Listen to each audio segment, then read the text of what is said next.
Bonjour à tous, nous sommes ici au magnifique musée du Quai Branly à Paris pour parler IT, mais pour parler pas de n'importe quel IT.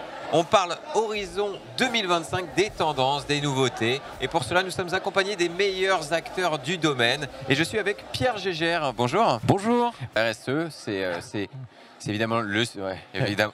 On est dans un univers... On est dedans.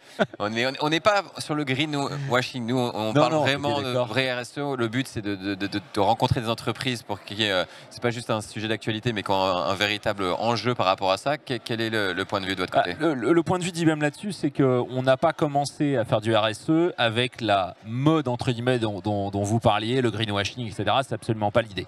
Le RSE, c'est d'abord la responsabilité sociétale pour la société. Donc c'est pour IBM, c'est faire des solutions informatiques qui soient profitables au plus grand nombre.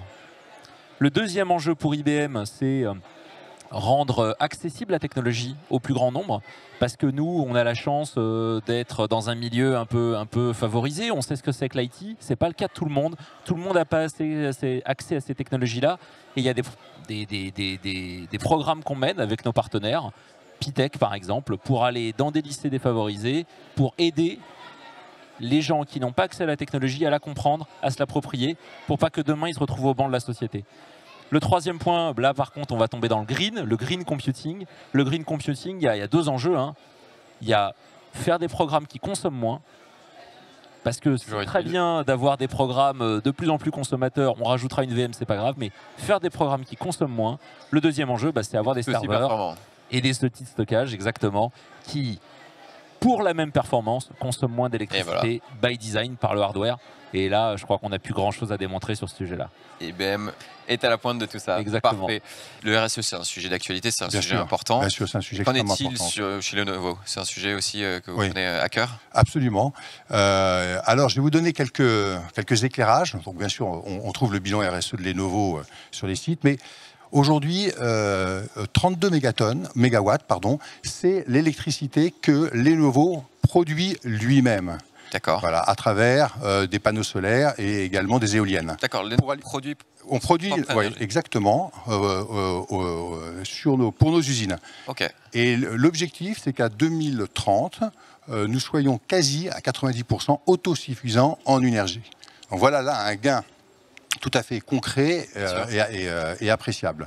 Alors, il y a un domaine aussi où on travaille, bien sûr, c'est le packaging.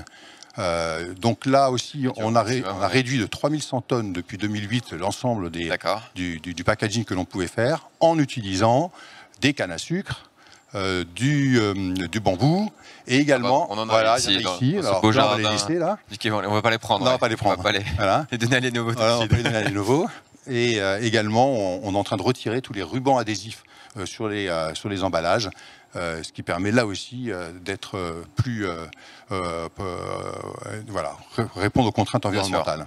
Parlons maintenant RSE, c'est un sujet d'actualité, on le sait, c'est un sujet qui concerne toutes les entreprises depuis longtemps, mais encore plus en ce moment, on en parle beaucoup. Chez Adobe, est-ce que c'est un sujet vraiment des valeurs qu'on prend à cœur? Alors, le RSE chez nous, ça passait déjà par un environnement de travail exceptionnel. Il faut savoir que 70% des locaux Adobe sont certifiés LEED. C'est quoi? C'est une norme américaine de construction qui permet, et c'est le cas de notre bâtiment, notre nouveau bâtiment et nos nouveaux locaux à Paris, c'est une norme de bâtiment qui permet tout simplement d'avoir une utilisation rationnelle et optimisée à la fois du matériel, mais aussi de l'énergie et de l'eau. Ça, c'est la première chose. L'autre chose, c'est plutôt, on va dire, les programmes qu'on peut avoir. Notamment avec Adobe for All, qui est très, très actif. Aujourd'hui, on est très dans l'inclusion et la diversité. Donc, on croit beaucoup que la diversité est quelque chose qui permet aux équipes d'être plus créatives, mais aussi plus innovantes et donc plus performantes. Dans ce sens-là, on a établi un certain nombre d'actions, notamment pendant le Covid. On est passé en fait du bénévolat par personne en bénévolat virtuel. On a eu plusieurs millions récoltés grâce aux actions. 70% l'année dernière, 70% des employés Adobe ont participé à des actions RSE l'année dernière. Ça représente 110 000 heures pendant l'année et on a touché plus de 9 000 organisations aujourd'hui dans le bénévolat. Belle réussite. Au total, Adobe a contribué à 89 millions, en tout cas, d'aides à travers le monde.